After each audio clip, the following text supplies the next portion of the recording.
Quem sou eu? Eu sou uma mente? Eu sou um corpo? Eu sou alguma outra coisa além dessas duas coisas? De certa forma, o problema mente-corpo que a gente descreveu já em alguns vídeos passados sempre teve de forma intuitiva presente na natureza humana. Então, esse questionamento sempre esteve nos seres humanos. Então, criaram-se crenças em função de alma, em função de espírito, ou crenças em função do próprio corpo, e etc. Mas será que a gente pode, apesar desse mistério como um todo, será que a gente pode tirar algumas características do que sou eu? Pois perceba que no vídeo passado nós falamos do mistério do conceito. E o eu é apenas um único conceito que você tem na sua consciência. Será que nós conseguimos tirar algumas características gerais disso? Pois bem, algumas coisas importantes que a gente tem para falar sobre isso é que você não pode ser algo além do que está por trás do experienciar.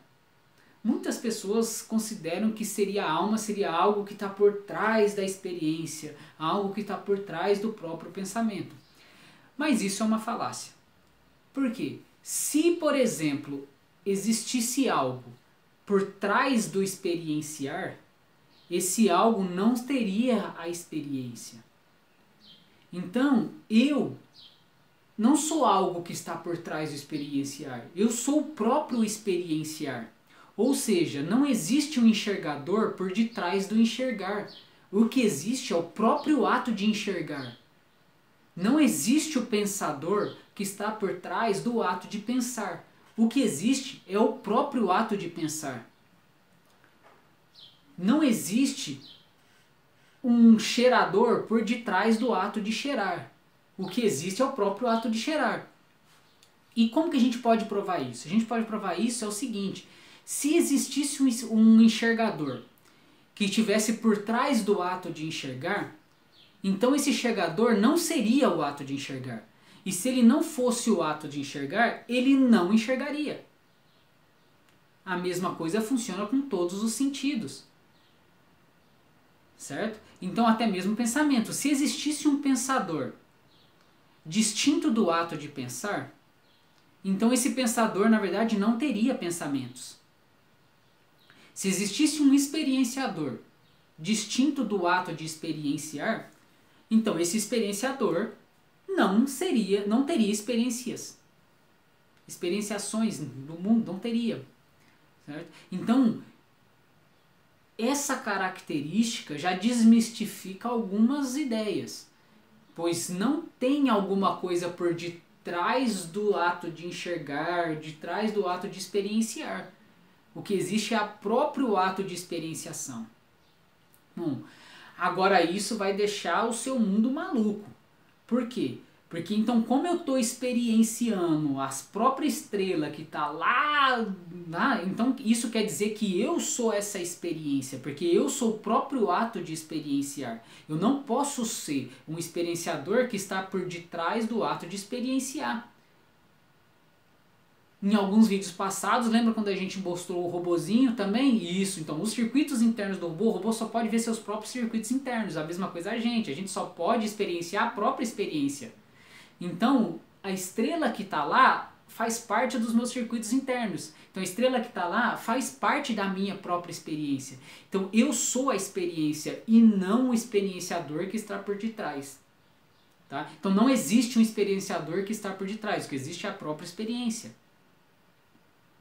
Tá? Então, eu sou aquela estrela que está lá, no ato de experienciar. Isso não quer dizer que não exista uma estrela separada de mim. Mas o que eu estou vendo como estrela, o mundo inteiro que eu consigo inteligir, o mundo inteiro que eu consigo pensar sobre ele, necessariamente faz parte de mim. Tá? Então, eu sou o universo que eu experiencio. Não teria como eu não ser o universo que eu experiencio. Então eu sou todo o universo que eu experiencio. Eu sou o próprio ato de experienciar. E aí a coisa começa a ficar maluca. Por quê? Então o conceito de eu que eu tenho na minha própria consciência é apenas uma pequena parte do que eu sou. Então todo aquele conceito de falar, eu sou isso, eu sou um homem tal, fechado. Não, essa é uma ilusão, esse é um conceito que não condiz com a realidade. Esse é um conceito que não condiz com a realidade. Então eu não sou esse corpo, eu sou tudo. Eu sou toda a experiência ao mesmo tempo. Tá? Então eu sou toda a experiência ao mesmo tempo. Então se eu não fosse o ato de enxergar, eu seria cego. Se eu não fosse o ato de escutar, eu seria surdo. Se eu não fosse o ato de sentir, eu não teria nenhum tipo de sensações. Então eu sou esses próprios atos de experienciações do mundo. E veja que o próprio conceito que a gente faz de mente e corpo faz parte desse ato de experiência, porque o próprio conceito de mente e corpo já é um conceito interno que eu tenho, que está contido na minha consciência. Então, na verdade, eu sou tanto a parte subjetiva como a parte objetiva do universo.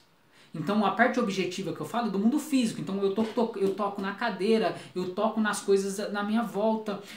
E todo esse mundo físico, que apesar de seguir leis naturais e tudo, o ato de experienciar todo esse mundo físico sou eu. Então o mundo perceptivo, que é o mundo físico, é uma parte de mim. Assim como aquele mundo subjetivo que não tem toque, não tem, são só ideias, aquele mundo de pensamentos que eu tenho dentro de mim, a parte subjetiva, também sou eu. Então eu sou tanto esse universo físico como o meu universo mental ao mesmo tempo. Eu sou os dois ao mesmo tempo. Provavelmente eu não sei nem se tem como existir um universo sem o observador ou o observador sem o universo, porque para existir observador necessariamente tem que existir um universo para ser observado. Senão, o que o observador ia observar? Nada. Porque se não tivesse um mundo para ele observar, ele não seria observador, certo? E ao mesmo tempo eu não sei se poderia existir um mundo que estivesse sem observador, porque um mundo sem observador seria um nada. Porque eu só consigo criar as imagens de toque, as imagens de que existe, porque o que existe, na verdade, é um conceito que existe na minha cabeça. Então, sem a minha cabeça para dar o conceito de existência, então, na verdade, as coisas poderiam não existir. Eu sei que isso vai muito além e eu não posso afirmar isso, mas essas ideias corroboram esse fato. Né? Corroboro, mas é claro que aí tem um mistério. Eu sei que aí tem um mistério e que você vai falar que não, você não pode afirmar isso. Claro, tudo bem, eu não posso afirmar com certeza porque na verdade é um mistério, mas perceba que ninguém pode afirmar nada. E na verdade a afirmação de que existe um mundo físico é muito mais absurda do que essa afirmação que eu fiz, de que para existir um mundo físico, vamos supor que tenha que existir observadores. Certo? Porque se não existir observadores, não existiria nenhum conceito de existência de mundo físico. Então, tipo, tudo que você concebe como mundo físico já faz parte do observador. Tá? Então, no meu universo, eu não tenho nenhuma dúvida de que todo o meu universo existe por conta do meu ato de observar. Certo? Então, eu sou esse ato de observar. E eu sou as duas coisas ao mesmo tempo. Então eu sou tanto a parte subjetiva como a parte objetiva do meu mundo. Do meu mundo. Eu não estou dizendo que não existe nada além disso. Certo? Mas do meu, eu sou os dois ao mesmo tempo. Tá? E então, quando você limita eu como se fosse só essa parte do meu corpo, só o meu corpo, né? Eu estou me destacando do mundo, na forma que eu me destaco do mundo, já tem um erro lógico aí. Já tem um erro lógico, tá? Você já tem uma quebra. Você não pode se destacar do universo. Tá? Não pode. Até isso tem tanto na substância fundamental lá, como a gente chegou na lei de que ela é indivisível. Então é como se você estivesse se dividindo no mundo, né? Colocando uma barreira entre você e o mundo. Então você não pode falar isso, porque daí é como se você não fosse feito do próprio mundo. Mas a gente sabe que tipo, a mesma substância fundamental que forma todo o universo é o que me forma. Então eu sou indestacável do mundo. Se eu sou indestacável do mundo, eu não posso falar que eu sou esse corpo. Eu não posso destacar esse corpo do mundo e falar que eu sou isso. Não posso. Porque eu sou, como eu disse, eu sou até aquela estrela que está lá. Eu é que estou fazendo aquela estrela que está lá. Isso não quer dizer que não existe uma estrela que está lá independente de mim. é que no fundo também, se você considerar a substância fundamental como única e indivisível, no fundo você vai falar que ela também sou eu, mas muitas religiões falam isso, muitas teorias espiritualistas vão para esse lado, claro, mas é claro que eu não posso garantir isso, claro, eu ainda não consigo raciocinar sobre isso, mas até onde eu consigo raciocinar, eu não posso me destacar do mundo. Racionalmente, para eu manter o raciocínio lógico intacto, eu não posso me destacar do mundo. Tá? Então eu não seria isso. Uma outra coisa que prova que a gente não pode ser só esse corpo destacado, né? Por exemplo, falar que eu sou um intrincado ativações de neurônios, né? Atividades neuronais. Eu não posso ser isso por causa da unicidade do ser. Então, unicidade do ser significa o seguinte: eu estou vendo, cheirando, tocando, pensando e degustando tudo ao mesmo tempo. Tudo ao mesmo tempo. Eu tenho a noção de tudo, do universo inteiro como um todo ao mesmo tempo. Tá? Então, se eu fosse apenas circuitos elétricos ou iônicos, correntes iônicas passando pelos neurônios, se eu fosse um conjunto de correntes iônicas passando pelo neurônio, a corrente iônica seria uma rede neural. A rede neural é distribuída. Então, como ela é distribuída, o processamento de alguma coisa está dando num canto, o processamento de outra coisa está dando do outro lado. Tá? Em que momento existe uma junção aí para ter uma unicidade do ser? Tá? Aonde está essa junção? Aonde está essa unicidade do ser? Então, numa rede de neurônios não pode existir uma unicidade. Uma rede de neurônios necessariamente é distribuída, porque o processamento de sinais é espalhado, não está num ponto só. Então, se o processamento de informações não está num ponto só, como que esse cérebro está cheirando, tocando, ouvindo, experienciando tudo ao mesmo tempo? Entendeu? É tipo, todas as informações de todos os lugares da rede estão sendo experienciadas ao mesmo tempo. Ao mesmo tempo. Então, eu não posso ser uma rede de neurônios. Porque a rede de neurônios é separada. Então você está falando que como que esse neurônio daqui que está processando uma informação aqui está conectado com esse neurônio que está aqui e experienciando ao mesmo tempo as duas informações que estão sendo processadas em lugares diferentes.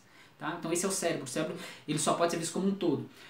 Para sair para tentar fugir da unicidade do ser, os filósofos lá da mente incorporada, eu te falei, ou alguns cientistas, né, principalmente da área de programação de inteligência artificial, eles acreditam na emergência da consciência, como se a consciência fosse algo que vai emergir, né, do sistema como um todo. Agora, isso é acreditar em mágica, né, porque você não está dando resposta para nada. Você fala assim, vai emergir uma consciência aí, da onde? Você não vai explicar de onde vai emergir. Enfim, eu farei vídeos mais para frente explicando a falácia desse pensamento de emergência da consciência, mas não é o tema, não é o foco desse vídeo. O foco desse vídeo agora é questionar quem sou eu. Né? Então perceba que eu não posso ser essa rede de neurônios intrincadas. Tá? E, claro, eu vou explicar detalhadamente isso em outros vídeos. Bom, então acho que esses são os principais aspectos que a gente pode ver do quem sou eu. É claro que isso vai fazer a gente entrar num outro problema, que é o problema do livre-arbítrio. Você fala assim, bom, então se eu sou a experiência como um todo, como que ocorre a escolha? A escolha, eu escolho, eu consigo escolher, a minha escolha é voluntária? Existe uma escolha voluntária que eu faço? Ou essa escolha é determinística, em função do que eu realmente sou? Então a gente vai ver isso no próximo vídeo.